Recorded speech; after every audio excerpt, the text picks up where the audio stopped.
I shouldn't be here. Not in the East Wing. Not at midnight. Definitely not wearing this thin cotton nightgown that suddenly feels more revealing than it did 30 seconds ago. But Adrian Morello asked for the financial report before his meeting tomorrow, and I forgot to leave it in his office earlier. So here I am, standing in the doorway of his bedroom, folder in hand, praying he's still downstairs with his men. The room is dark except for city lights filtering through massive windows. Everything screams money and power, black silk sheets, minimalist furniture, the faint smell of expensive cologne. I cross quickly to his desk, set down the folder. Mission accomplished. I'm halfway to the door when I hear it. Footsteps. In the hallway. Getting closer. Shit. I freeze. Maybe he'll go to another room first. Maybe he won't notice. The door opens. Adrian Morello fills the doorframe, and my stupid heart does that thing it's been doing since I was 16 and didn't know any better. He's still in his suit. Black. Perfectly tailored. But the tie is loosened, the top button undone. Sleeves rolled up to reveal the tattoo on his forearm that I've memorized against my will. His eyes find me instantly, scan from my bare feet up my legs, linger on the nightgown, travel to my face. Something dark flashes in his expression. Nora. My name sounds different in his voice. Lower. Dangerous. What are you doing in my room? I forgot to leave the report. I was just at midnight.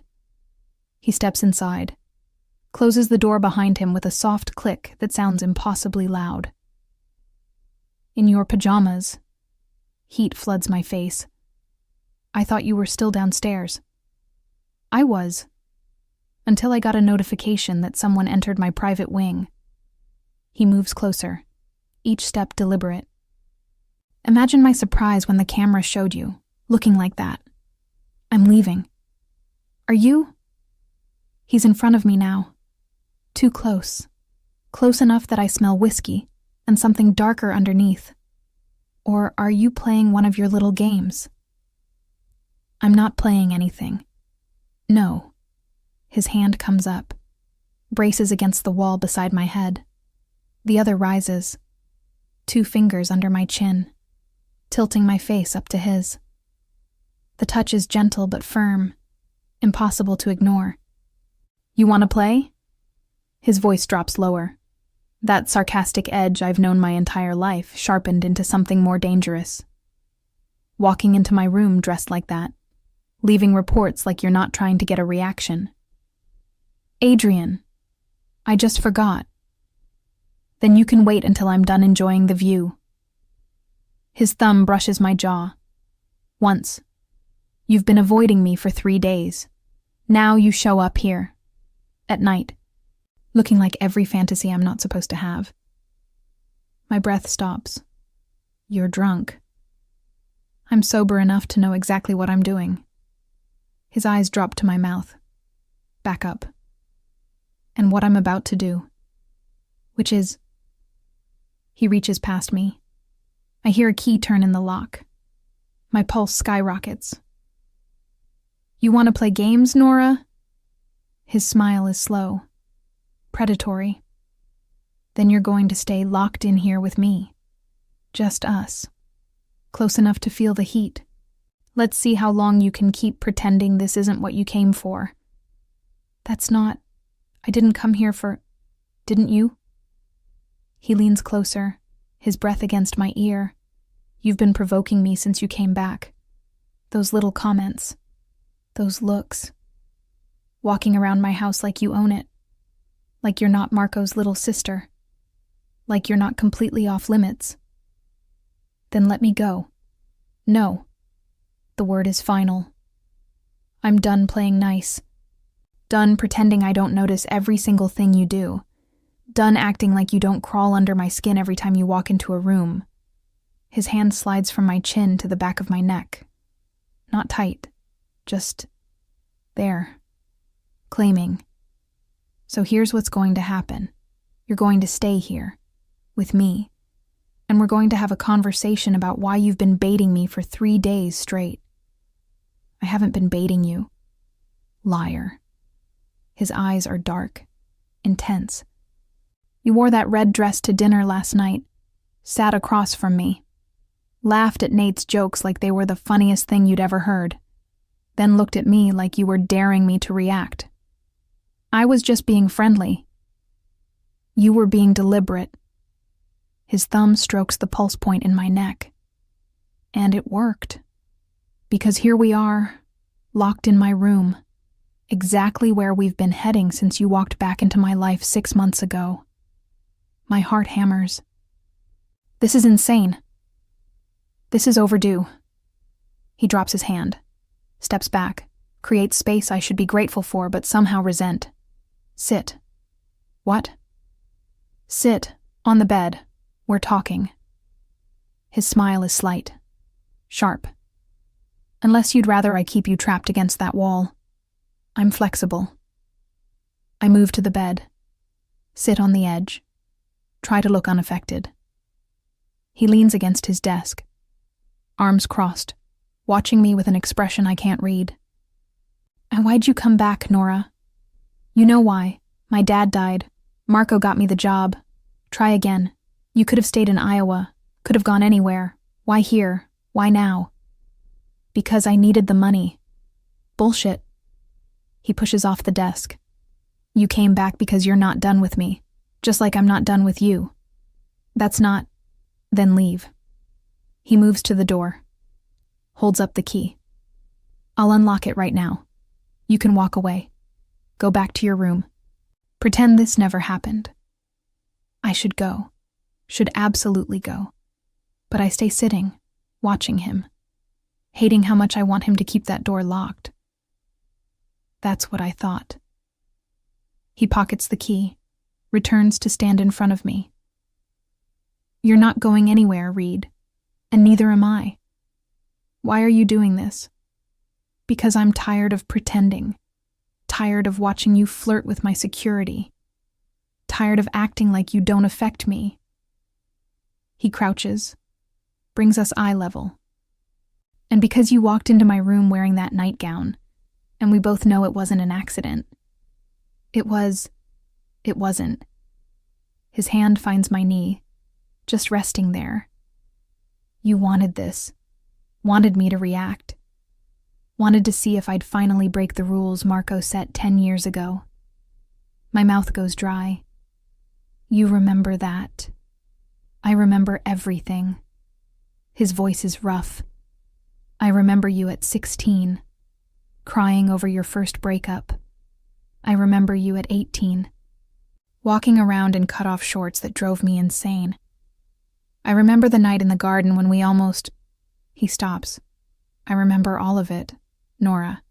Every single moment I wasn't allowed to have you. Marco had a reason. Marco's reason was bullshit. She's my sister. She's off limits. As if I didn't already know that.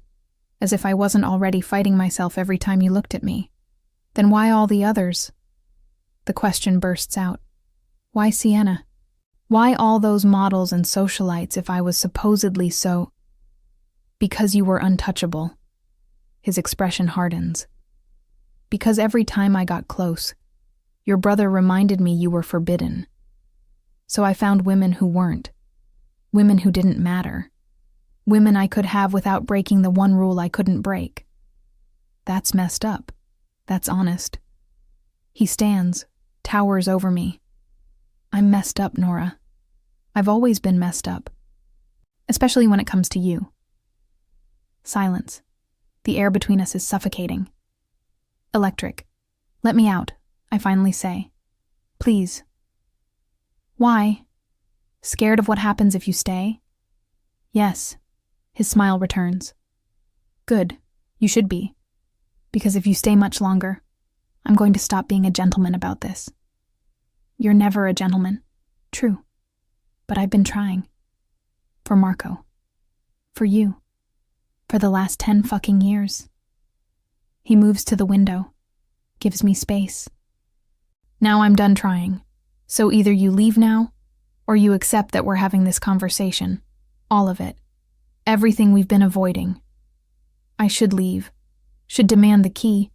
Should run back to my safe little room in the staff wing. Instead, what conversation? He turns. The look on his face steals my breath. The one where I admit I've wanted you since you were too young for me to want. Where you admit you came back for me. Where we finally stop lying to ourselves about what this is. And what is this? Trouble. His smile is dark. The worst kind of trouble. The kind that's going to destroy us both if we're not careful. Then maybe we should be careful. But we won't be. He crosses back to me. Because you're still sitting on my bed, and I'm still watching you like you're the only thing in this room that matters. And neither of us is leaving until we figure out what the hell we're going to do about it. My phone buzzes. Text from Marco. Where are you? Your room is empty. Adrian sees it. He's checking on you. He always does. I know, because he knows I'm a threat. Adrian's jaw clenches. Tell him you're fine. I'm locked in your room. Tell him you fell asleep in the library, that you'll be up in 5 minutes. I stare at him. You want me to lie to my brother? I want 5 more minutes without him breaking down my door. His eyes hold mine. 5 minutes, Nora. Then I'll let you go. I promise. Against my better judgment, I text back. Fell asleep in library. Coming up now. Adrian's smile is slight, triumphant. 5 minutes, I say. Then you unlock that door. 5 minutes. He sits beside me on the bed, close enough to touch. Starting now. And as I sit there, heart hammering, skin on fire from his proximity, I realize 5 minutes with Adrian Morello might be 4 minutes too many. Or maybe, terrifyingly, not nearly enough. Chapter 2. When we were young. 9 years ago, I'm 16 and stupid enough to think Adrian Morello might actually like me back. He's 23. Dangerous even then. The kind of dangerous that makes my friends whisper warnings I pretend not to hear. But when you grow up in the same house, me in the staff quarters with Dad, him in the main mansion, dangerous starts to feel normal. And normal starts to feel like something else entirely. It's July, scorching. The kind of Chicago summer that makes the mansion feel like a prison. I'm on the basketball court behind the garage, alone, practicing free throws in cutoff shorts and a tank top that's probably too small, but it's the only one that doesn't make me sweat through in 5 minutes. Your form is terrible. I spin. Adrian is leaning against the fence, arms crossed, that insufferable smirk already in place. Nobody asked for your opinion. I'm giving it anyway. He pushes off the fence. Walks onto the court like he owns it. Which, technically, he does. You're throwing with your arms. Not your legs. I'm doing fine. You've missed 6 shots in a row. That's not fine. That's embarrassing. He grabs the ball from my hands. Watch. He demonstrates. Perfect arc. Nothing but net. Show off, I mutter. Bitter loser. But he's grinning. Try again. This time, bend your knees. Follow through. I try. Miss. Again. See? Terrible. I hate you. No, you don't. He moves behind me, hands on my shoulders, adjusting my stance. Feet shoulder width. Bend here. Elbow in. His breath is against my neck. My heart is doing things it absolutely shouldn't. Now shoot. I do. The ball swishes through. Perfect. There you go, Reed. You're coachable after all. I turn to face him. He's closer than I thought. Close enough to see the gold flecks in his dark eyes. Thanks, I manage. Don't mention it. But he doesn't move back. Literally. Don't mention it. If Marco asks, you taught yourself. Why would Marco care if you helped me with basketball? His smile fades slightly. Because Marco cares about everything when it comes to you, including who gets close. You're not getting close. You're just teaching me to shoot. Am I? His eyes drop to my mouth. back up, because it feels like something else. My breath catches. Like what? Like I'm about to do something really stupid. Such as... He leans in. Just slightly, testing. I don't move back. Adrian! Marco's voice cuts through the moment like a knife. Dad needs you inside. Now. Adrian steps back immediately. The professional mask slides into place. Coming. He looks at me one last time, something unreadable in his expression. Then he's gone, and I'm left standing there, ball forgotten, realizing I almost let him kiss me. Worse, realizing I wanted him to. 3 months later, the dynamic shifts after that day. We start playing games. He steals my books from the library. I hide his car keys. He calls me kid. I call him asshole. He dates my friend Jennifer just to get a reaction. I flirt with the new security guard just to get even. Back and forth. Push and pull. Everyone sees it except us. Or maybe we see it and just don't care. October brings the annual Morello Foundation Gala. I'm not supposed to be there. I'm staff family. Background. But Marco insists I come. You're 16 now. Old enough to understand the business. Plus, Dad wants you to see what this life looks like. What it looks like is excessive. Crystal chandeliers. Designer gowns. Men in expensive suits discussing things in hushed Italian. And Adrian. At the center of it all. 23 and already commanding respect his father barely has to demand anymore. He's with someone. A model whose name I don't catch. Blonde. Perfect. Everything I'm not. Don't stare, Marco mutters beside me. It's embarrassing. I'm not staring. You are, and he knows it. My brother's jaw tightens. Stay away from him, Nora. I mean it. We're just friends. You're not friends. You're a kid with a crush. And he's... Marco stops. He's not for you. Trust me on this. You can't tell me who to... I can when it comes to him. Marco's voice is firm. He's my best friend. You're my sister. And those two things don't mix. Ever. Understand? I don't answer. Just watch as Adrian laughs at something the model says. His hand on her lower back. His attention completely on her. Like I don't exist. December. The pool party incident Christmas break. Most of the family is in Italy. Adrian stays behind for business, which really means something illegal he doesn't talk about. Marco and Dad are in the city for the night. I'm supposed to be at a friend's house. Instead, I'm at home. And Adrian is throwing a party at the pool house, despite the freezing weather, because indoor pools make people forget it's winter. I hear the music from my room. See the lights. The laughter. I should stay away. Should absolutely stay away.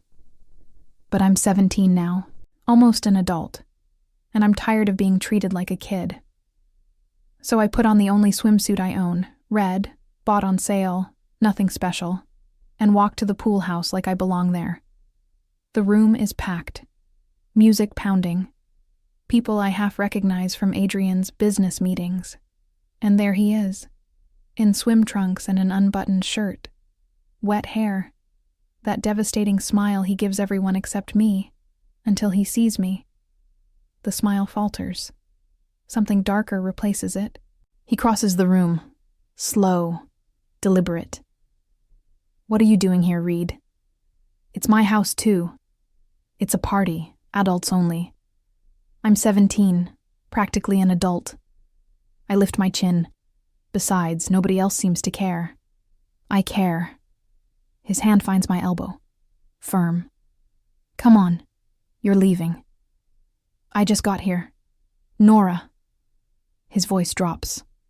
Warning. Don't make this difficult. Or what? You'll throw me out. In front of all your friends. His jaw clenches. You're drunk. I'm sober. Unlike everyone else here. I pull my arm free. If you want me gone, You'll have to physically remove me. Something flashes in his eyes. Careful what you dare me to do. I'm not scared of you. You should be. But his hand slides from my elbow to my wrist. Gentler now. Come on, let's get you out of here before Marco finds out you crashed. He leads me through the crowd, out the back door, into the garden where the music is muffled and the air is freezing. I can walk myself back. You're barefoot, and it's December. You'll freeze. He shrugs off his shirt, still damp, drapes it over my shoulders. What were you thinking? I was thinking I'm tired of being invisible. Invisible? He laughs, dark. Nora, you're the opposite of invisible. You're all I fucking see. That's the problem. My heart stops. What? Nothing. Forget I said that. He runs a hand through his wet hair. You need to go inside. Now. Before someone notices. Adrian. I step closer. What did you mean? I meant you're a distraction I don't need. A complication that's going to get us both in trouble. His eyes meet mine.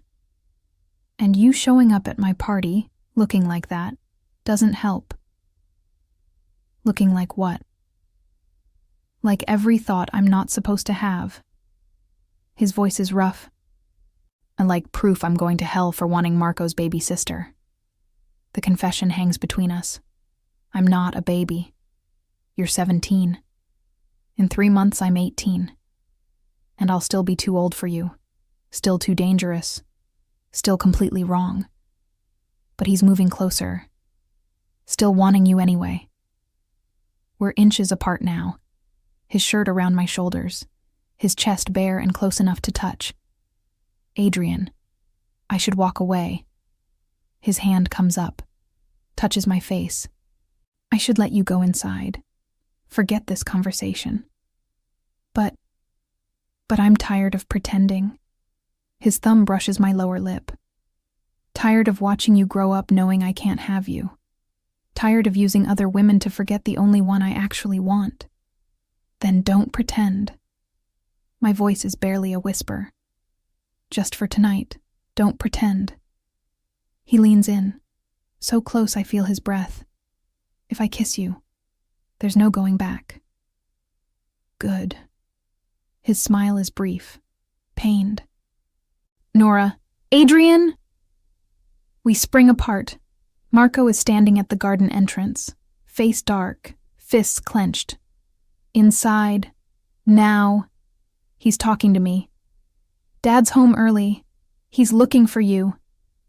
I grab Adrian's shirt from my shoulders, thrust it at him, run past Marco without looking back, but I hear it, the confrontation. Marco's voice, low and furious. She's my sister. Adrian's response, quiet. I know. Then act like you know. Because if I catch you near her like that again, friendship or not, I will end you.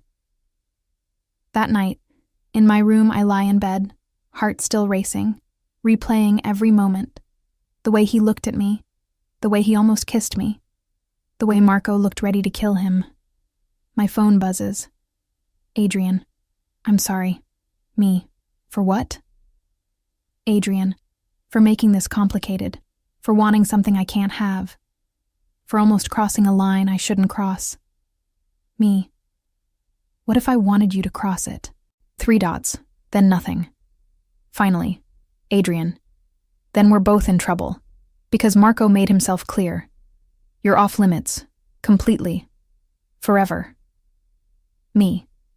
And if I don't care what Marco says, Adrian, then you're braver than I am, because I can't lose him, and I can't have you. So we're done with whatever this is. Understand? Me. I hate you. Adrian. I know. It's better that way. 6 months later, Adrian starts dating seriously. Models, socialites, women his age who fit his world. I watch from the sidelines. Pretend it doesn't hurt. He pretends I don't exist. Marco seems satisfied. Dad sends me to college in Iowa. Time to see the world outside this house. I go, grateful for the distance, trying to forget the boy who almost kissed me in a frozen garden, the man who taught me to shoot baskets and steal my heart without even trying. Present day, I'm sitting on Adrian's bed, 5 minutes almost up. You remember that night? I say quietly. The pool party. He's silent for a moment. I remember everything. Marco threatened you. He did more than threaten. He made it clear. You were off limits. Forever. And if I touched you, our friendship was over. The business was over. Everything. So you chose him. I chose not to ruin 3 lives. His eyes meet mine. You were 17, Nora. I was 24. It wasn't just Marco. It was wrong. You deserved better than some criminal who couldn't keep his hands to himself. What if I didn't want better? What if I wanted you? Then you were young and stupid, and didn't understand what being with me actually meant. And now you're still too good for me, but I'm too selfish to care anymore. He glances at his watch. 5 minutes are up. He stands, unlocks the door. You can go, back to your room, back to safety, back to pretending we're just old family friends. I should leave, should absolutely leave, but I stay sitting, looking at him. Or you stay, and we stop pretending, and we deal with whatever hell Marco brings down on us. His smile is slight, dark. Your choice, Reed. It's the first time in 9 years he's given me a real choice. And for the first time in 9 years, I know exactly what I want. Lock the door again. His eyes widen. Nora? Lock it. We're not done talking. The smile that crosses his face is pure trouble. He locks the door, and we both know we're about to break every rule Marco ever set. Chapter 3. Back where we started. Present day. 6 months ago. Coming back to Chicago feels like returning to a crime scene. Everything's familiar but wrong. The city looks the same. The mansion looks the same. But I'm different. 25 instead of 18. College degree. Real-world experience. Scars that don't show but run deep. And Dad's gone. Heart attack. Quick. Painless, they said. I don't believe them. Marco meets me at the airport. Hugs me so tight I can't breathe. I'm sorry I wasn't there, he says into my hair. You were working. I understand. Still, you shouldn't have been alone. He pulls back. Studies my face. You look tired. I am tired. I grab my suitcase. Can we just go? The drive to the mansion is quiet. Marco keeps glancing at me like I might break. I got you a job, he finally says, if you want it. Doing what? Administrative assistant, managing household operations, events, suppliers, nothing dangerous, good pay. You'd live on site. At the mansion. Your old room is still empty, or we can set you up in the staff apartments if you'd rather. The mansion is fine. I stare out the window. Does Adrian know? Marco's jaw tightens. It's his house. He approved it. That's not what I asked. He knows. And before you ask, yes, I reminded him you're off limits. That hasn't changed. I should feel relieved, protected. Instead, I feel exhausted. I'm not 18 anymore, Marco. I know, but he's still Adrian, and you're still my sister. His hands tighten on the wheel. Promise me you'll stay away from him, from that part of his life. I promise. The lie tastes bitter. Because the truth is, I never stopped thinking about the boy who almost kissed me in a frozen garden, and now I'm moving back into his house. Day 1. I see him before he sees me. He's in the main sitting room, phone pressed to his ear, arguing in rapid Italian, suit jacket discarded, sleeves rolled up. That same tattoo on his forearm that I remember tracing with my eyes when I was too young to understand why it made my stomach flip. He looks older, harder, more dangerous. Also, unfairly attractive. I'm hovering in the doorway with Bianca, the house manager who's been here since before I was born, when he turns. Our eyes meet. The world stops for exactly 3 seconds. Then his mouth curves into that infuriating smirk I thought I'd forgotten. Well, well. He ends his call without looking away. Look who grew up. Adrian. I force my voice steady. Thanks for the job. Thank Marco, he insisted. He moves closer, assessing. Though I have to admit, I'm curious to see if you're still as much trouble as you used to be. I was never trouble. You were always trouble. He stops in front of me. Too close. Still are, apparently. Those jeans should be illegal in a business setting. Read. Heat floods my face. They're professional. They're distracting. His smile widens. But we'll allow it. For now.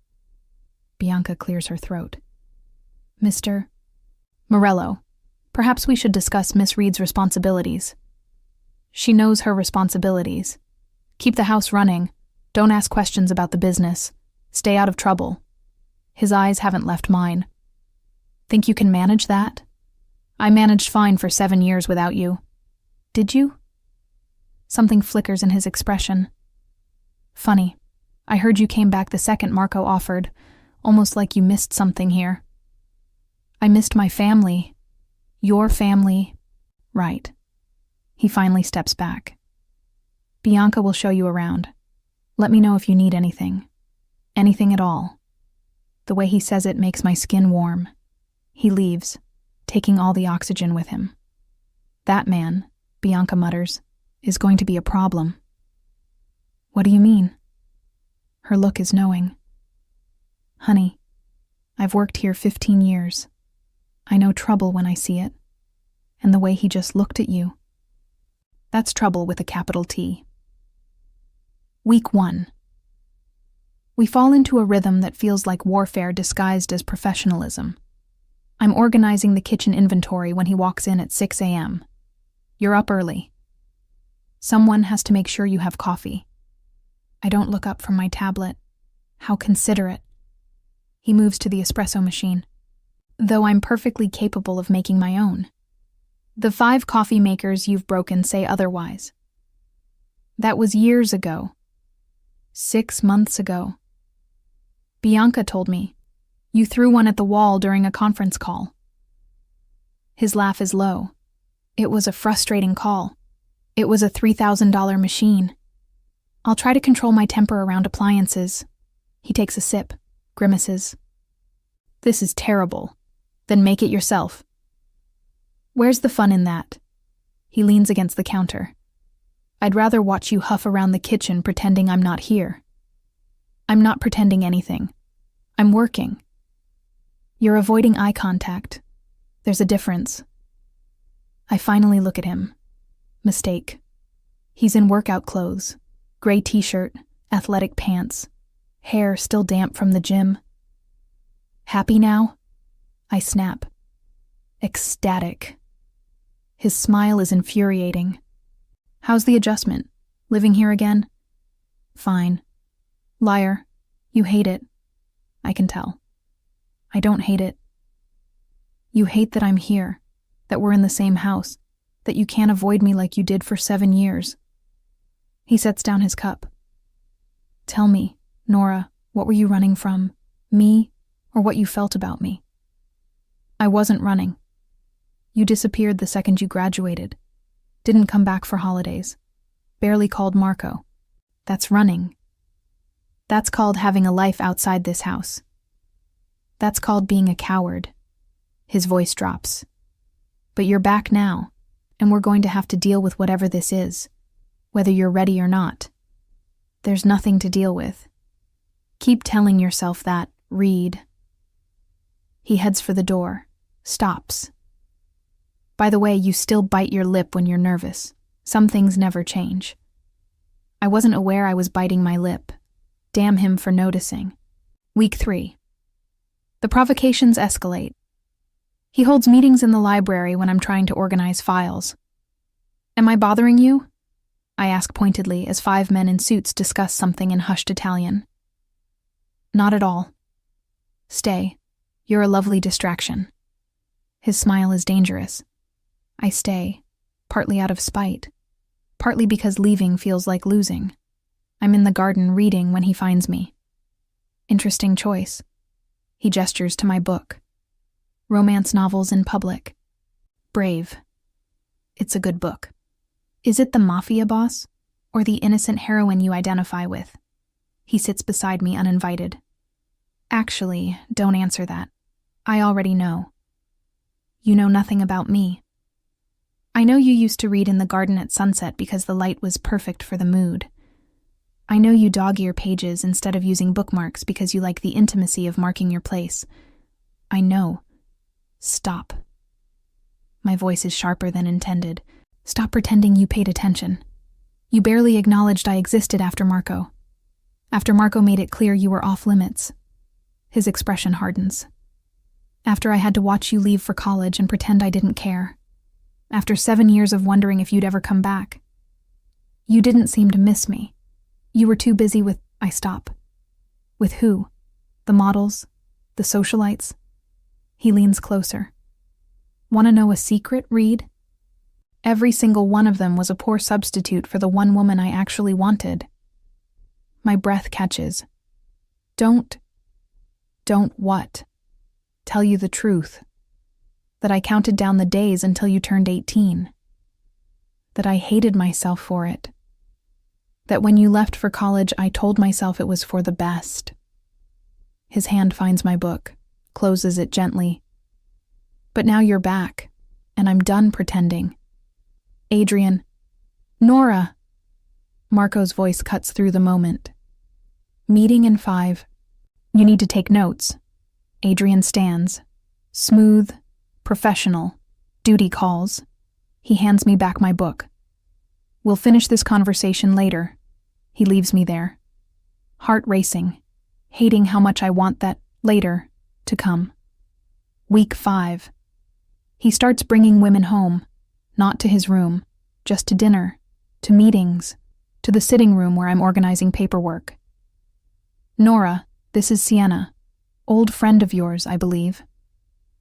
Sienna Clark. Former best friend from high school, now polished, designer clothes, perfect makeup, and hanging on Adrian's arm like she owns him. Nora, oh my God, I heard you were back. She doesn't let go of Adrian. You look different. Good different. Very wholesome. The word stings. Thanks. You look successful. I try. She laughs. Touches Adrian's chest. Adrian's been showing me around. The house is even more amazing than I remembered. I'm sure it is. I focus on Adrian. Do you need anything else, or can I finish the inventory? You can finish. His eyes hold mine. Sienna and I have dinner plans anyway. How nice. I gather my papers. Have fun. I make it to the hallway before the tears start. Bianca finds me in the linen closet, crying into a pillowcase. He's doing it on purpose, she says quietly. Doing what? Making you jealous, testing you, seeing if you care. She sits beside me. That man is a fool, but he's a fool who's been in love with you since you were 16, and he doesn't know how to handle it except by pushing. If he loved me, he wouldn't. If he loved you smart, he wouldn't. But Adrian Morello has never done anything smart when it comes to you. Just reactive. Just messy. Just very, very stupid. Week 6. I decide to play the game too. Nate, head of security, is attractive, funny, completely safe. I start having lunch with him, laughing at his jokes, letting him walk me to my car when I run errands. It's harmless, friendly, But Adrian doesn't see it that way. He watches, silent, jaw tight. One night, Nate walks me to my room, says goodnight, completely platonic. I'm about to close the door when Adrian appears. Late night, just talking to Nate. Not that it's your business. Everything that happens in this house is my business. He leans against my doorframe. Especially when it involves one of my men getting too friendly with my... He stops. With your, what? Employee? Your friend's sister? I cross my arms. Say it, Adrian. What am I to you? You know what you are. No, I don't. Because you keep sending mixed signals. You flirt. You bring women home. You watch me with other men like you care. Pick one. I can't. Why not? Because Marco isn't here. It's just us. So tell me the truth. What do you want, Adrian? He's quiet for a long moment. Then, I want you to stop looking at Nate like he's safe. Because he's not. Nobody in this house is safe. Especially not me. Then, maybe I should leave. Don't. The word is sharp. Desperate. Don't leave again. I can't. He stops, runs a hand through his hair. Just stay. Please. It's the please that destroys me. Okay, I'll stay. Good. He starts to leave, stops. And Nora, stay away from Nate. I'm asking nicely, once. Or what? His smile is dark. Or I'll stop being nice. And you'll see exactly how possessive I can be. He leaves me standing there. And I realize the game we're playing isn't fun anymore. It's dangerous. And neither of us knows how to stop. Chapter 4. The night everything breaks, week 8. The party is Adrian's idea. Annual business gala. Bianca explains while helping me into a dress I can't afford. All the major families, politicians, donors. You're expected to be there since you manage the household. I'm staff. I should be in the background. You're Marco's sister. That makes you family adjacent, which means you wear something nice and smile pretty for the cameras. She zips up the back. There. You look beautiful. I stare at my reflection. The dress is simple, navy blue, elegant but not flashy. Hair pulled back, minimal makeup. I look exactly like what I am, someone trying not to be noticed. Perfect, Bianca says. Now go down there and survive the next 4 hours without either Morello brother causing a scene. The ballroom is packed. Crystal chandeliers, string quartet, waiters with champagne. People in designer everything discussing business that probably isn't legal. I stay near the edges, taking notes for Bianca, making sure everything runs smoothly. Then I see her, Sienna, in a red dress that probably costs more than my car, on Adrian's arm, looking like she belongs there. My chest tightens. Nora. She spots me immediately, waves. Come say hi. I have no choice but to walk over. Adrian's eyes track my approach, something unreadable in his expression. Doesn't she look amazing? Sienna gushes, gesturing to herself. Adrian surprised me with this dress. Isn't he the best? The best, I echo flatly. We were just talking about the summer we all spent at the lake house. Remember? You, me, and... Oh, what was that boy's name? The one with the boat. I don't remember. A lie. I remember everything about that summer, including the night Adrian showed up unannounced and spent the entire weekend barely speaking to me. Well, anyway. Sienna's hand slides up Adrian's arm, possessive. It's so nice that you're working here. Adrian says you're very efficient. The way she says efficient makes it sound like an insult. I do my job. Of course you do. Her smile is sharp.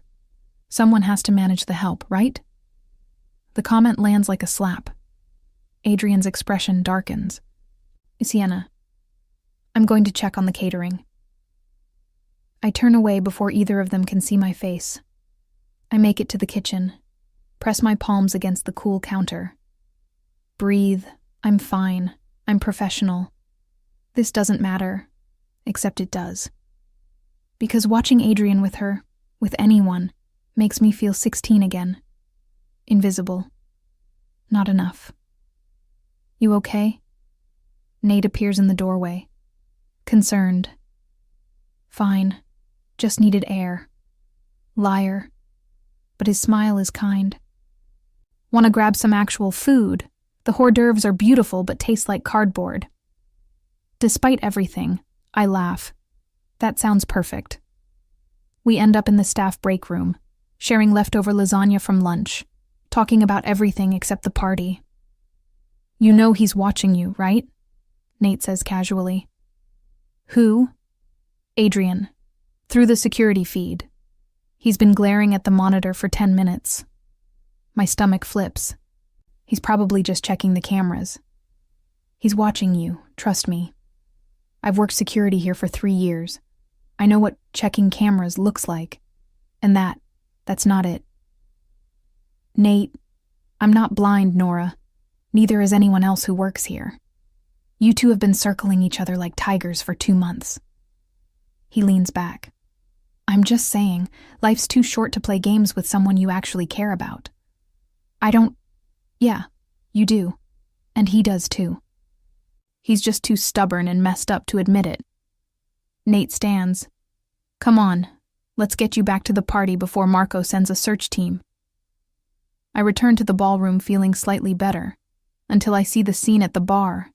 Marco is talking to a group of men, laughing. One of them makes a gesture toward me. Reed's daughter, right? Didn't know she was back. She's managing the household, Marco says, pride in his voice. Does a great job. Practically runs this place. Pretty girl, single. Marco's expression tightens. Off limits. The man laughs. To everyone, or just certain people? To everyone who values their life. They laugh. It's friendly, protective even. But then someone else speaks. Louder. Slightly drunk. She's practically family at this point, isn't she? Living here, working here, almost like a Morello. That's when Adrian's voice cuts through. Cold, sarcastic. Carrying across the room. Family? He laughs. Sharp, mean. She's the help, gentlemen. Let's not get confused about roles here. The room gets quieter. Adrian. Marco starts. I'm serious. She's staff. Very efficient staff. But staff nonetheless. He takes a drink. Nobody's looking twice at her unless I'm paying them to. Silence. Complete. Crushing. Silence. My vision tunnels. The room spins. He didn't just say that. He couldn't have... But the look on Marco's face says he did. And the look on Sienna's face, triumph mixed with fake sympathy, confirms it. I don't remember walking out. Don't remember getting to my room. I just remember locking the door and sliding down it. Tears come. Hot. Angry. Humiliated. Nobody's looking twice at her unless I'm paying them to. The words play on repeat, each time cutting deeper. There's a knock. Soft. Nora. Marco's voice, gentle. Can I come in? I unlock the door, let him enter. He takes one look at my face and pulls me into his arms. I'm going to kill him. Don't. My voice is muffled against his chest. He's not worth it. He's drunk and stupid, and he didn't mean... Yes, he did. I pull back, wipe my eyes. He meant every word. I'm just the help, the girl who grew up in the servants' quarters. Nothing special, nothing worth... Stop. Marco's hands frame my face.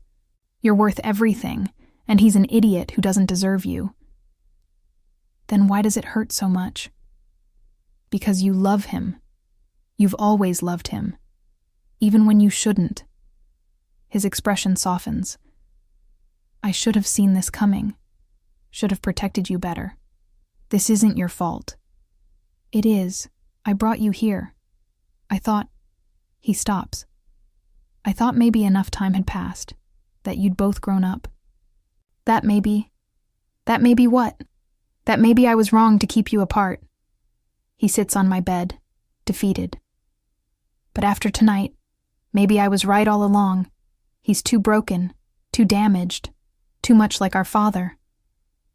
The comparison stings. He's not.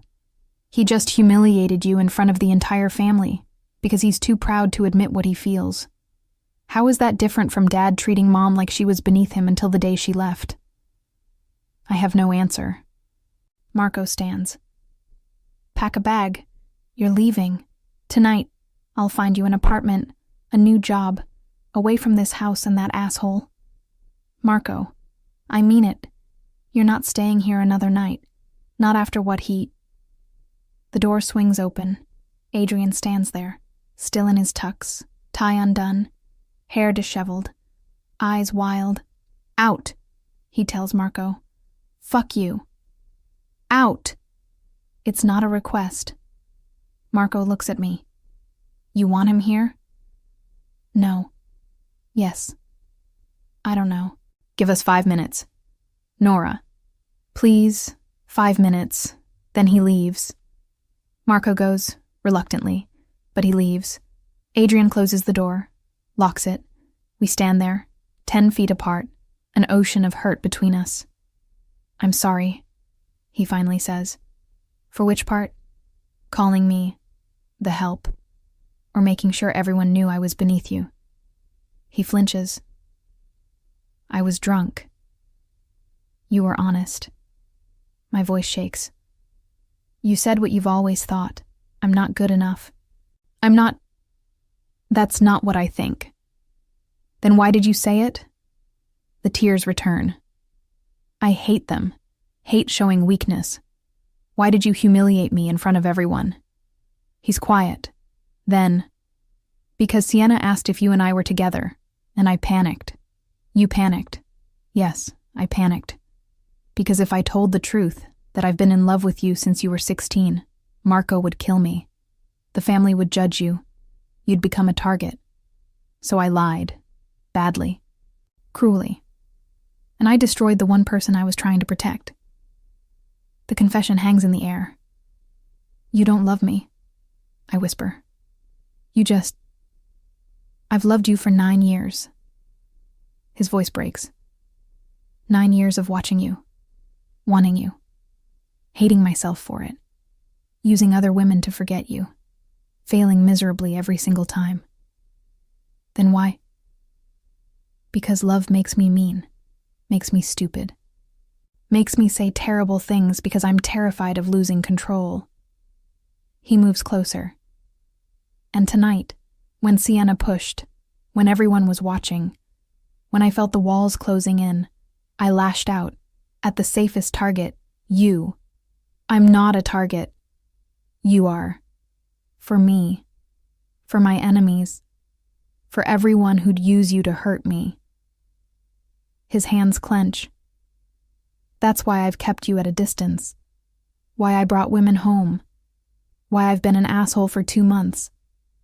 Because keeping you close means putting you in danger. And I won't stop. I'm crying openly now. Just stop. You don't get to break me and then claim it was for my protection. That's not love. That's cowardice.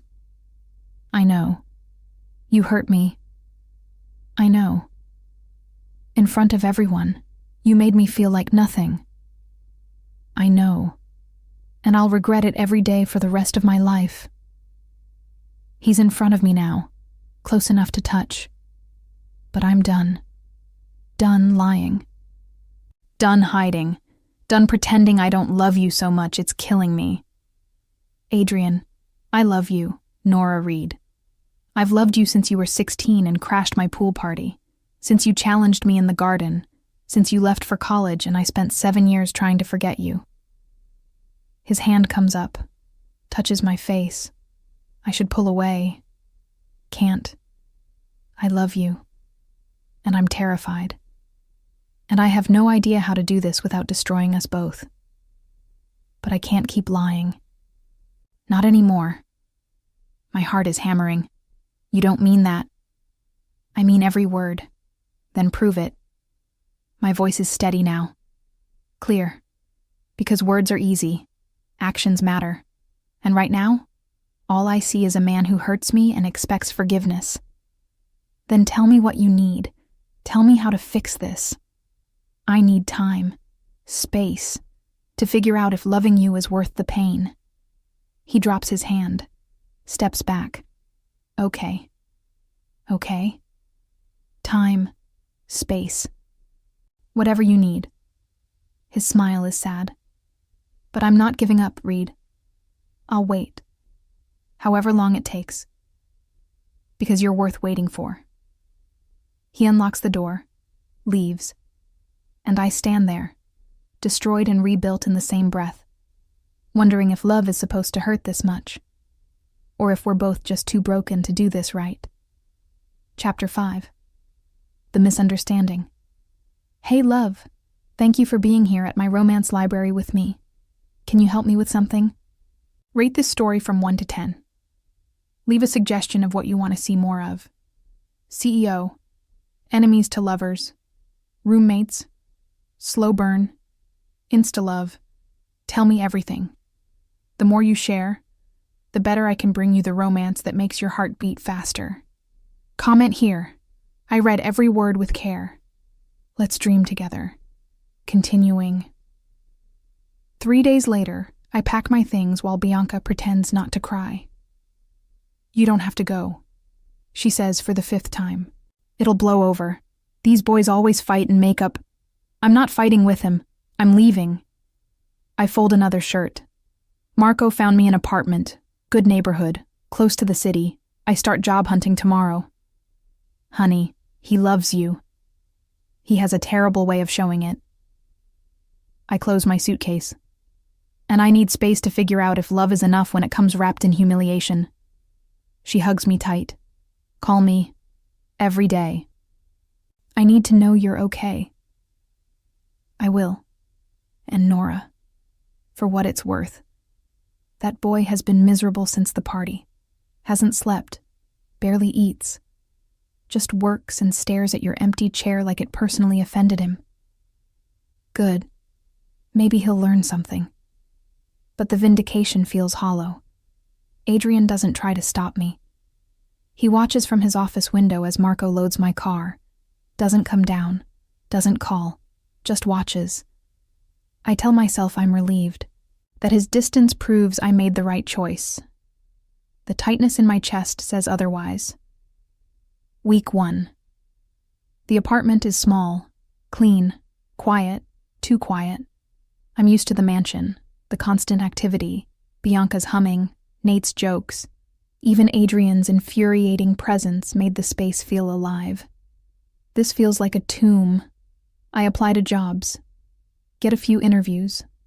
Nothing sticks. Marco visits daily, brings food, makes sure I'm okay. And he's asking about you, he says one night over Thai takeout. Don't. I'm just saying, Marco, please, don't. He sighs. Fine, but for the record, I've never seen him this broken, not even when Dad died. He'll survive. Will you? I don't answer. Week 2. I get a job at a marketing firm, entry level. Boring, but it pays rent. My coworkers are nice. Normal. Nobody carries guns or speaks in hushed Italian about territories. It should feel like freedom. It feels like exile. That's when the rumors start. I hear it from Bianca first. There's talk, in the house, about money missing from one of Adrian's accounts. What does that have to do with me? Nothing. Probably. But someone mentioned your name. Said you had access to the household accounts. That you were always around when deliveries came in. My blood runs cold. They think I stole from him. I don't know what they think. But Adrian's been investigating, quietly, and your name came up. I didn't take anything. I know that. You know that. But in that world, suspicion is enough. Week 3. The misunderstanding crystallizes when Marco stops visiting. He calls instead. Voice tight. Did you take money from Adrian's accounts? What? No. Why would you? Someone transferred $50,000 the day after the party. From a business account you had limited access to. Adrian's asking questions. I didn't touch his money. Then how do you explain the transfer? I can't. I didn't do it. My voice rises. Marco, you know me. You know I wouldn't. I want to believe you. But Adrian showed me the records. Your login. Your access code. The transfer happened from your computer. My computer was in the office that night. Anyone could have used it. But they didn't. The timestamp shows it happened after you left. From your room. I was packing. I wasn't... Marco, please. You have to believe me. Silence. Then, I don't know what to believe anymore.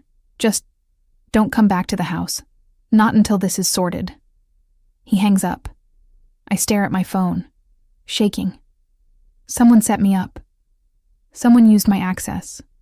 My computer. My name. And now even my brother thinks I'm a thief. Week 4. I stop answering calls. Bianca leaves voicemails. Worried. Asking me to call back. Nate texts. Says Adrian's been different. Won't elaborate. I ignore all of it. Because what's the point? Adrian thinks I stole from him. Marco doesn't trust me. The family probably thinks I'm exactly what Adrian called me at the party. Just the help. Ungrateful. Disloyal. Better to disappear completely. I'm working late at the firm when my new boss, Richard, mid-40s, married, calls me into his office. Nora, got a minute? Sure. He closes the door. Sits on the edge of his desk.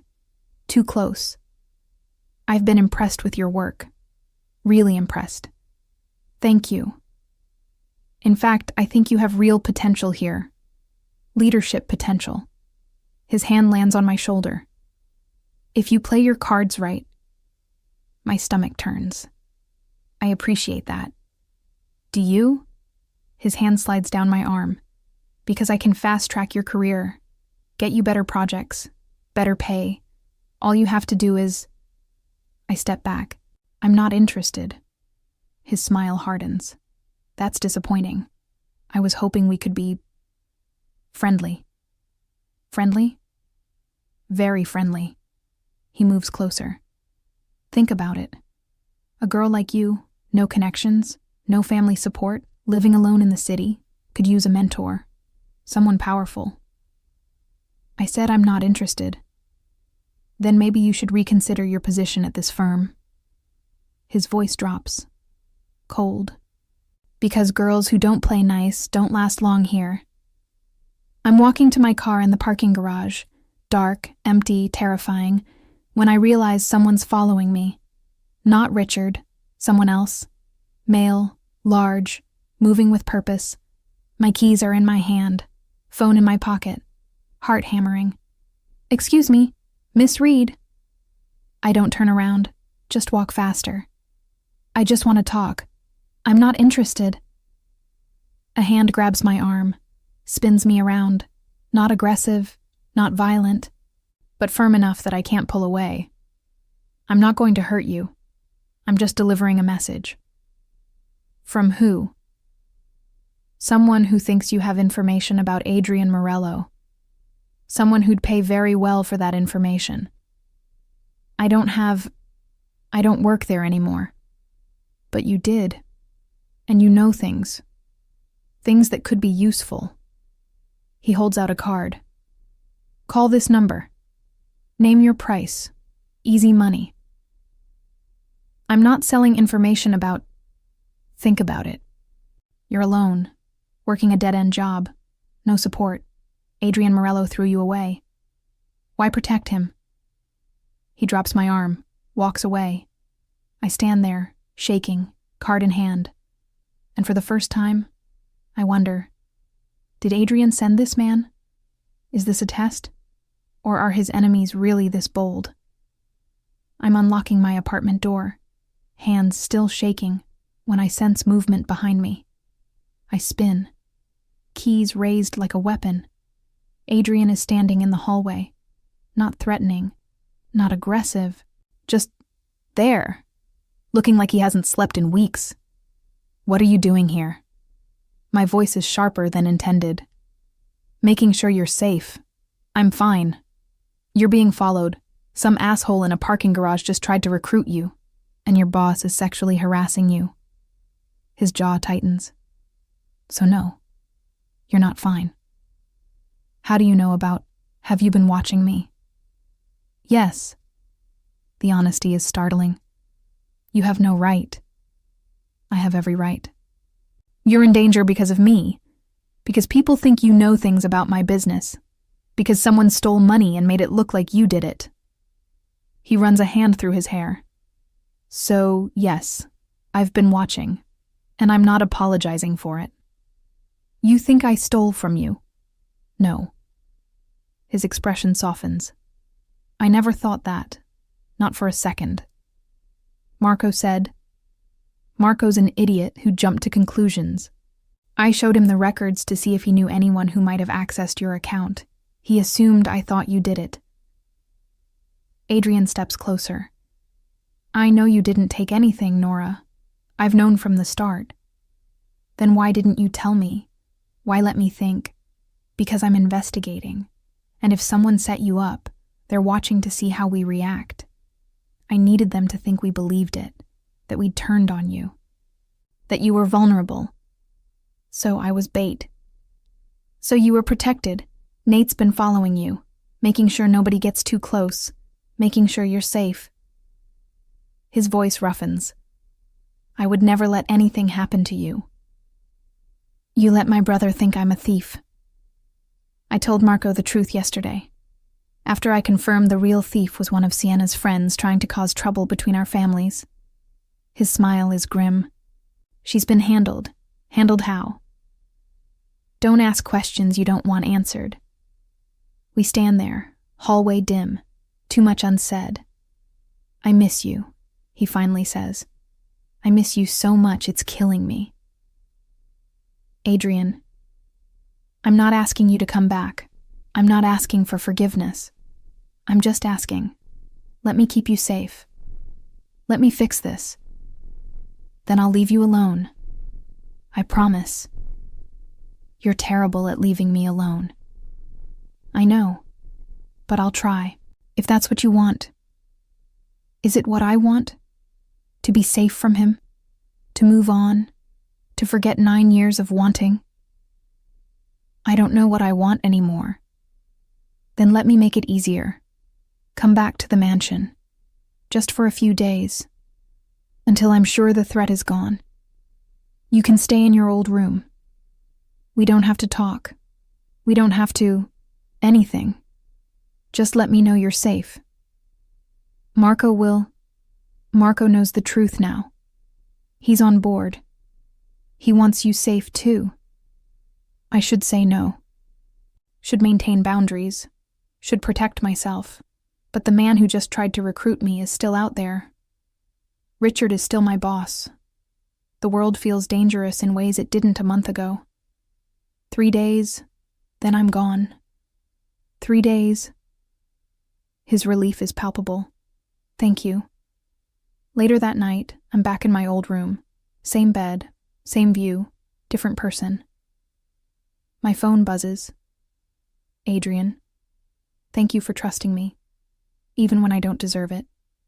Me, I don't trust you. I'm just tired of being alone. Adrian, I'll take it. Me, 3 days, then I'm gone. Adrian, we'll see." I stare at those 2 words. We'll see. Like he knows something I don't. Like he's planning something I won't see coming. And despite everything, the pain, the humiliation, the weeks of separation, part of me wants to find out what. Chapter 6. When walls fall. Day 1. Back at the mansion, I avoid him all day. Not difficult. He's locked in meetings. Business. The kind that involves men in suits speaking Italian and looking grim. I stay in my room. Order food delivery because eating in the kitchen means risking seeing him.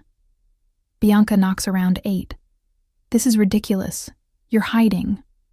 I'm not hiding. I'm maintaining boundaries. You're being stubborn.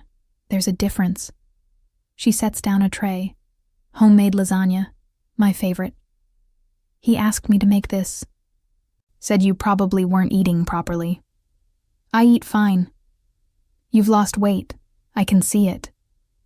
Her expression softens. He's worried, honey. We all are. I'm here. I'm safe. That's what he wanted. That's what he asked for. What he wants is you. But he's too proud and too stupid to say it without messing up first. She leaves before I can respond. I eat the lasagna. It tastes like home. I hate that he still knows exactly what I need. Day 2. Marco finds me in the library. Can we talk? If you're here to apologize again, I'm here to explain. He sits across from me, tired, older than I remember. I should have trusted you, should have known you'd never betray us. But Adrian showed me the evidence and I panicked. You thought I was capable of stealing. I thought you might be trying to hurt him because of what he said at the party. Marco's voice is quiet. And I thought maybe you wanted revenge. And honestly, I wouldn't have blamed you. The admission startles me. You thought I'd hurt him. I thought you had every right to. He leans forward. Nora, what he said, what he did, I wanted to kill him. I've never been that angry at anyone in my life. He humiliated you, made you feel worthless, and I stood there and let it happen. You didn't know he'd say it. I should have protected you better. Should have pulled you out of that room the second he opened his mouth. His hands clench. Instead, I froze, and you paid the price. Marco, I'm sorry for not trusting you, for not defending you, for bringing you back to this house in the first place. He looks at me, really looks at me. You should leave, for real this time. Get away from Adrian, from me, from all of this. Is that what you want? No, I want you safe, and you're not safe here. He stands.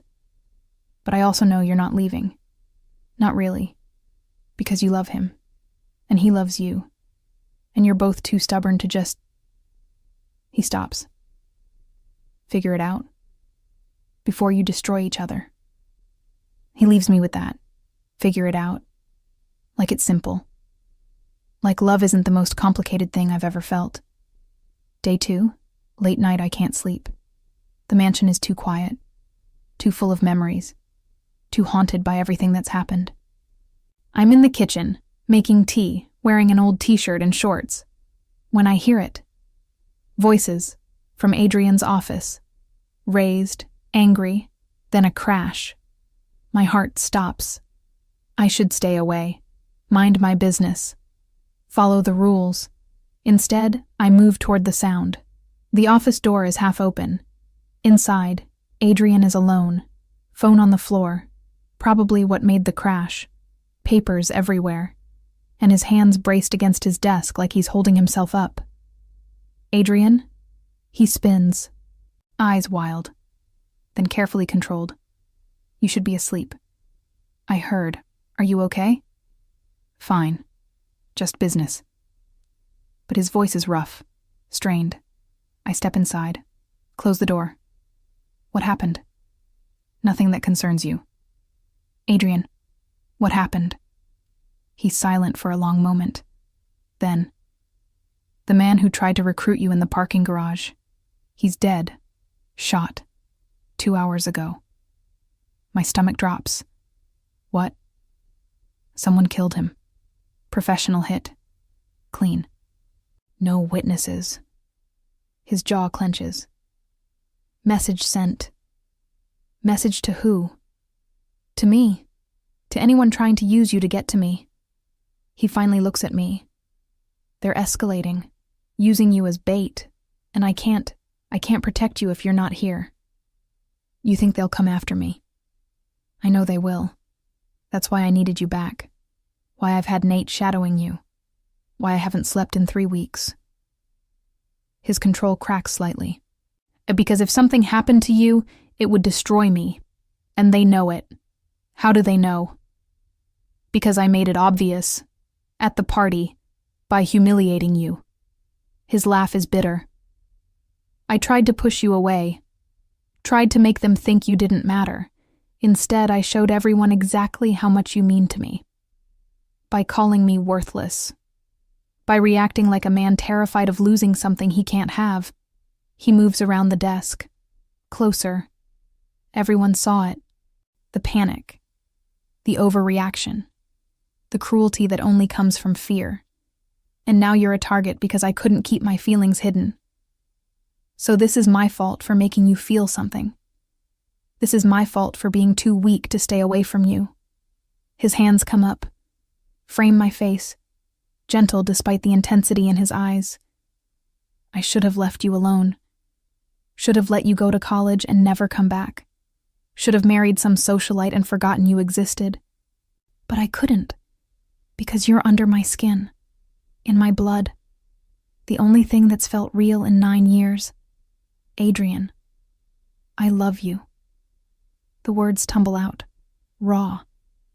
I love you and it's killing me. Because loving you means putting you in danger. Means watching people target you to hurt me. Means knowing that the safest thing I could do is let you go. And I can't. I'm too selfish. Too obsessed. Too completely ruined by you. My breath catches. You're not ruined. I am. You ruined me when you were 16 and crashed my pool party in that ridiculous red swimsuit. You ruined me when you left for college and I counted down 7 years hoping you'd come back. You ruined me when you walked back into this house and looked at me like I was still the boy who almost kissed you in a garden. His forehead touches mine. I'm ruined, Nora. Completely. And I'm done pretending I'm not. Tears burn my eyes. You hurt me. I know. You made me feel like nothing. I know. And I'll spend the rest of my life regretting it. His thumbs stroke my cheeks. But I need you to understand. I didn't say those things because I believe them. I said them because I'm terrified. Of you. Of what you make me feel. Of how badly I want you when I know I shouldn't. Then stop pushing me away. I'm trying. I'm so fucking trying. His voice breaks. But I don't know how to love you without it being dangerous. Without it destroying us both. Then maybe we figure it out together. My hands come up, cover his. Maybe we stop running. Stop lying. Stop pretending this isn't exactly what we both want. What if I hurt you again? Then I'll leave. For real this time. I meet his eyes. But you get one more chance, Adrian. One. To prove you can love me without destroying me. To show me this is real. It's real. His voice is fierce. It's the most real thing in my life. Then prove it. He kisses me. Not gentle. Not tentative. 9 years of wanting in a single kiss. His hands slide into my hair. Mine clutch his shirt. Everything I've been denying crashes through me. He tastes like whiskey and regret and coming home. When we break apart, both breathless, he rests his forehead against mine. I'm going to mess this up, he whispers. I'm going to be possessive and jealous and probably toxic in ways I don't even realize yet. I know. And you're still staying. I'm still staying. For now. I pull back slightly. But Adrian, if you ever humiliate me like that again, if you ever make me feel small or worthless or like I don't matter, I'm gone. No second chances, no explanations. Gone. Understand? I understand.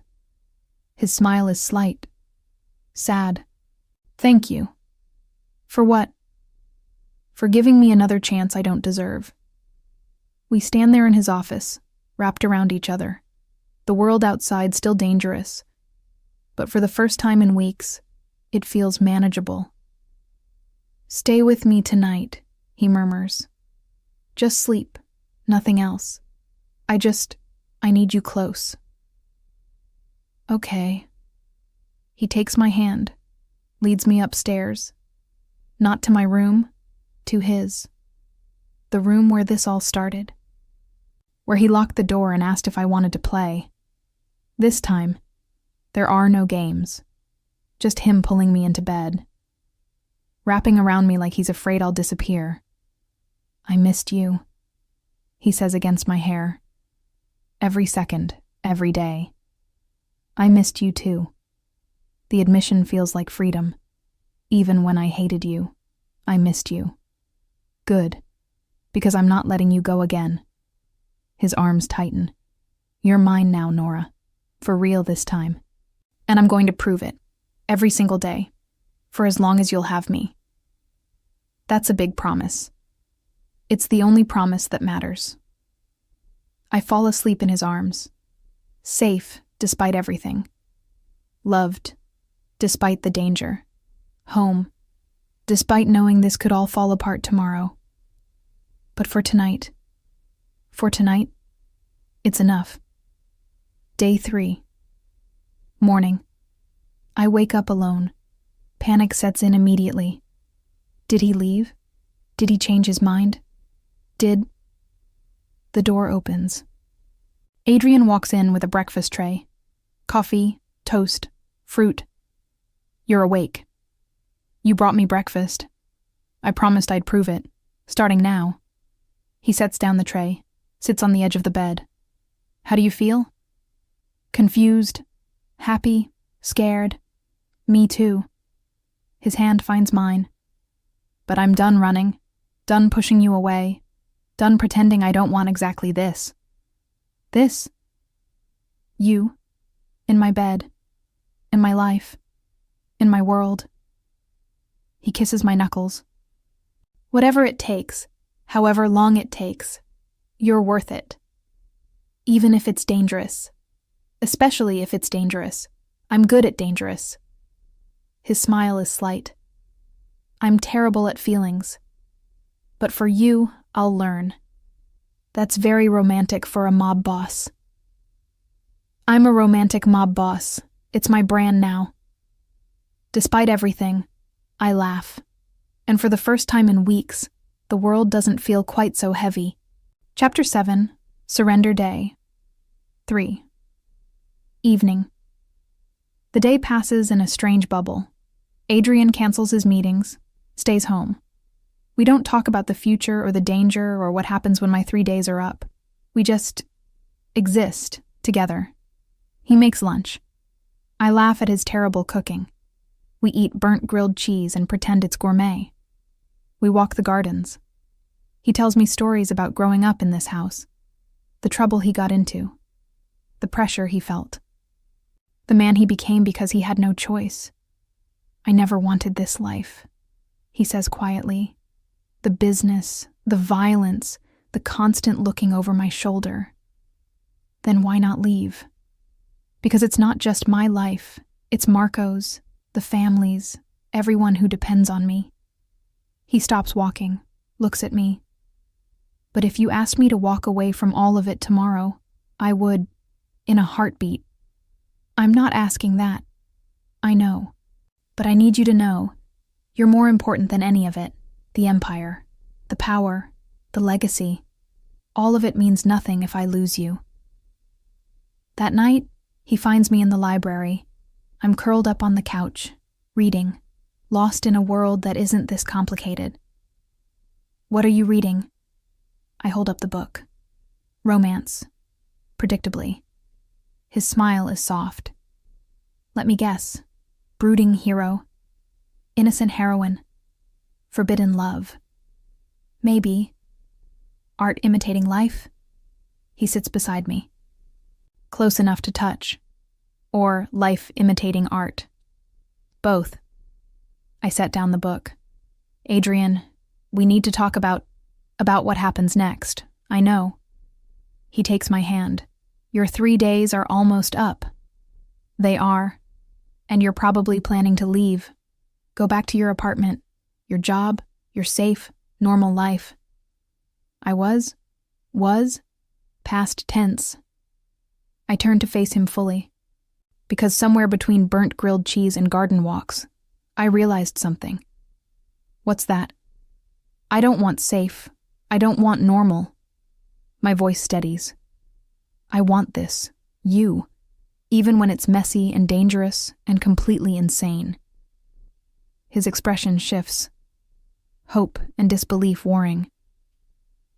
Nora, but I need you to promise me something. Anything. No more games.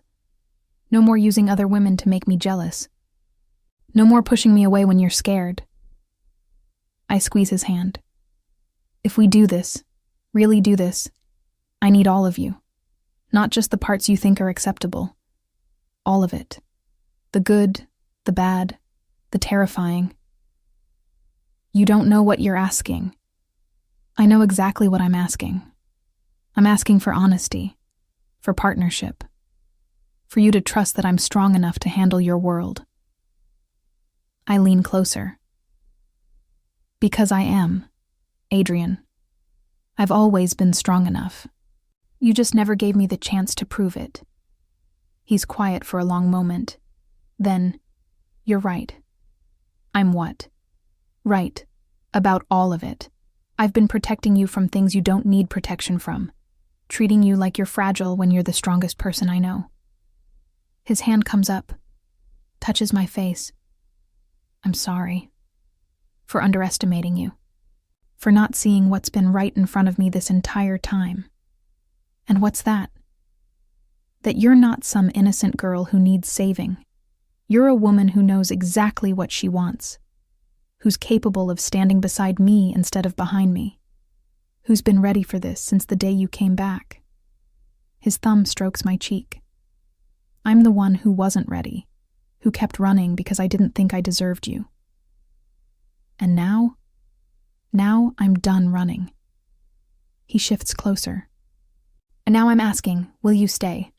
Not for 3 days, not temporarily. Stay, build a life with me. Be my partner in every sense of the word. My heart hammers. That's a big ask. It's the only ask that matters. His eyes hold mine. I love you, Nora Reed. I've loved you since you were 16 and too young for me to love. I love you now. And I'll love you 50 years from now when we're old and gray and still arguing about everything. You're assuming I'm saying yes. I'm hoping you're saying yes. His smile is slight, vulnerable. But if you say no, I'll understand. I'll let you go. I'll make sure you're safe and set up and never bothered again. And I'll spend the rest of my life knowing I let the best thing that ever happened to me walk away. The confession hangs in the air. That's very dramatic. I'm Italian. Drama is genetic. But his voice is serious. What do you say, Reed? Want to take a chance on a broken man who's desperately in love with you? I pretend to think about it. Depends. On? On whether you're going to kiss me or just keep talking. His laugh is low. Rough. I can definitely kiss you. Then stop talking and... He kisses me before I can finish. Not like before. Not desperate or rushed or fueled by anger and fear. This kiss is slow, deliberate, a promise in every brush of lips. His hands frame my face like I'm precious. Mine slide into his hair. The book falls forgotten to the floor. Nora, he breathes against my mouth. Tell me to stop. Why would I do that? Because if we don't stop now, I'm going to carry you upstairs and spend the rest of the night showing you exactly how much I love you. Heat floods through me. That's supposed to make me want to stop. His smile is dangerous. Last chance, Reed. Say the word and I'll be a gentleman. We'll take this slow. Wait until... Adrian. Yeah. Stop being a gentleman. I've waited 9 years. I'm done waiting. Something ignites in his eyes. You're sure? Completely sure. He stands, scoops me up like I weigh nothing. Then hold on. He carries me through the mansion, up the stairs, past my room, to his. The room where we started this. Where he locked the door and asked if I wanted to play. This time, when he locks the door, it's not a game. It's a promise. He sets me down beside the bed. Hands gentle as he brushes hair from my face. I need you to know something before we... He stops. Starts again. I've been with other women. Too many. None of them mattered. None of them were you. Adrian, let me finish, please. His hands frame my face. You matter. You've always mattered. And I want this to be different. To mean something. To be... It already means something. I kiss him softly. It's always meant something. Since we were kids. Since that night in the garden. Since I came back and saw you standing in that doorway looking at me like I was the only person in the room. You were. You are. He kisses me again. Deeper. You're the only person who's ever really seen me. Not the boss. Not the criminal. Just me. Then show me. All of you. No more walls. No more hiding. His control visibly cracks. If I start, I won't be able to stop. Good, don't stop. He kisses me like a man drowning, like I'm air and water and everything he needs to survive. He guides me to the bed with gentle hands, every touch reverent, every kiss a promise. You're sure about this? His voice is rough against my neck. Once we cross this line, there's no going back. You're mine. Completely. I've been yours since I was 16. I pull him closer. I've just been waiting for you to catch up. That breaks him. What happens next changes everything between us. 9 years of wanting finally finding home. Beautiful, he murmurs, hands tracing patterns on my skin. You're so beautiful it hurts to look at you. That's very poetic for a mob boss. You bring out my poetic side. He guides me to the bed, follows me down, along with every other side I didn't know I had. His touch is everywhere, gentle but firm, as if he were discovering what makes me catch my breath, what makes me tremble, what makes me forget my own name. Look at me, he says when I close my eyes. I want to see you, all of you, every moment. So I look. Watch his face as we move together. See the same wonder I'm feeling reflected back. This isn't just physical. It's emotional, spiritual, everything. I love you, he says against my skin. God, I love you so much. Show me. My hands slide down his back. Show me exactly how much. He does, with every touch. Every kiss, every whispered word. The world narrows to just us, his heartbeat under my palm, my name on his lips. The feeling of finally being exactly where we're supposed to be. When everything becomes too intense for me to hold back, I hear him whisper my name as if it were a prayer, and I respond with his, over and over until we're both wrecked and breathless and completely undone. After, we're tangled together. Sheets twisted, heart still racing. He pulls me close, kisses my shoulder, my neck, my temple. Stay, he whispers. Not just tonight. Forever. Stay forever. That's a long time. Not long enough. His arms tighten. I want decades, Nora. I want to wake up next to you every morning. Fall asleep next to you every night.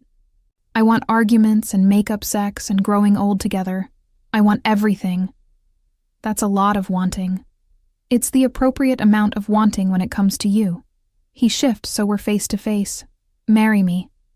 My heart stops. What? Marry me. Not someday. Not eventually. Soon. As soon as possible. His hand finds mine. I know it's fast. I know we still have things to work through. But I've loved you for 9 years and I'm done waiting. So marry me. Please. Adrian, you can say no. I'll understand. We can take more time, date properly, do this the normal way. But his eyes are desperate, hopeful. But I'm asking anyway, because I want you to be mine, officially, permanently, in every way that matters. Tears burn my eyes. You're insane. Completely. Is that a yes? It's a... I stop. Look at him. Really look at him. Ask me again in 6 months. When we've figured out how to navigate your world together. When I know this is real and not just what? Not just 9 years of pent-up wanting finally finding an outlet. His expression softens. Fair enough, 6 months. But Nora? Yeah, in 6 months, I'm asking again, and I'm not taking no for an answer. We'll see. We will see. He kisses me softly. And you'll say yes, because you love me, and because we're inevitable. We always have been. Confident much? Completely. His smile is devastating. Now come here. I'm not done showing you how much I love you. Adrian, I know, and I want to again, and probably several more times before morning. His hand slides up my spine. Because I have 9 years of wanting to make up for, and we have all night. We don't sleep much. Whenever we start to fall asleep, one of us reaches for the other. The kisses grow deeper, the touches softer, and we lose ourselves in each other all over again. By dawn, we're exhausted and happy and completely wrecked. I'm never letting you leave this bed, he murmurs against my hair. I have to eventually. Marco will send a search party. Marco can wait. The world can wait. He pulls me closer. Right now, you're mine, and I'm keeping you exactly where you are. Possessive much? When it comes to you? Absolutely. He kisses my forehead. Get used to it, Reed. You're stuck with me now. Promise. Promise. Epilogue. 6 months later. The ring is simple, elegant, perfect.